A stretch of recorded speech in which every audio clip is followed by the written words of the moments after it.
कहानी 20 भाग 2। सुलेमान ने परमेश्वर से बुद्धि मांगी। एक बार राजा सुलेमान बलि चढ़ाने के लिए गिब्योन नगर गए।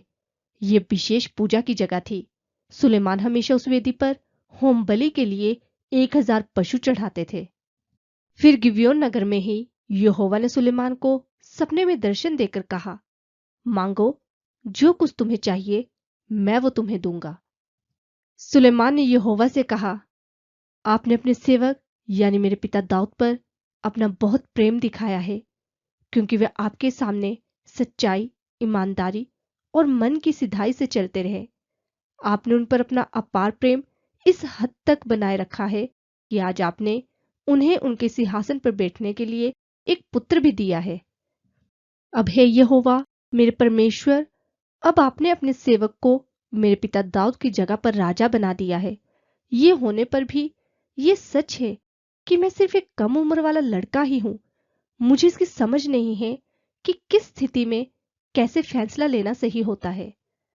अब आपका सेवक आपकी चुनी हुई प्रजा के बीच में है, जो इतनी विशाल है कि जिसकी गिनती भी नहीं की जा सकती और जिसका हिसाब भी रखना मुश्किल है।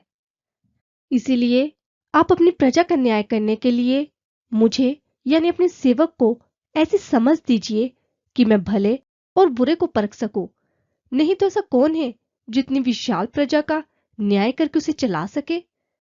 सुलेमान की इस बात को सुनकर परमेश्वर को खुशी हुई और परमेश्वर ने सुलेमान को उत्तर दिया, इसीलिए कि तुमने ना तो अपने लिए लंबी उम्र के लिए, ना धन दौलत के लिए और ना अपने शत्रुओं के प्राणों की विनती की, बल्कि तुमने प्रार्थना की है कि तुम्हें न्याय के लिए समझ मिल सके।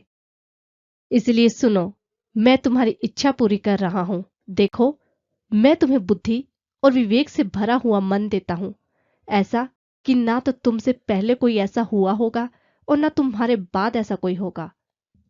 मैं तुम्हें वो भी दूंगा जिसकी तुमने प्रार्थना भी नहीं की, यानी धन दौलत और महिमा। तुम्हारे पूरे जीवन भर में कोई भी राजा तुम्हारे सामने खड़ा ना हो सकेगा। और जैसा तुम्हारे पिता दाऊद करते थे, यानी यदि तुम मेरे मार्ग पर चलोगे और मेरी विधियों और आज्ञाओं का पालन करते रहोगे, तो मैं तुम्हें लंबी आयु दूंगा। फिर सुलेमान की नींद टूट गई और उसे लगा कि ये सिर्फ सपना ही था, और वह यरूशलेम लौट गए और वहां प्रभु की वाचा के संदूक के सामने खड़े हो गए।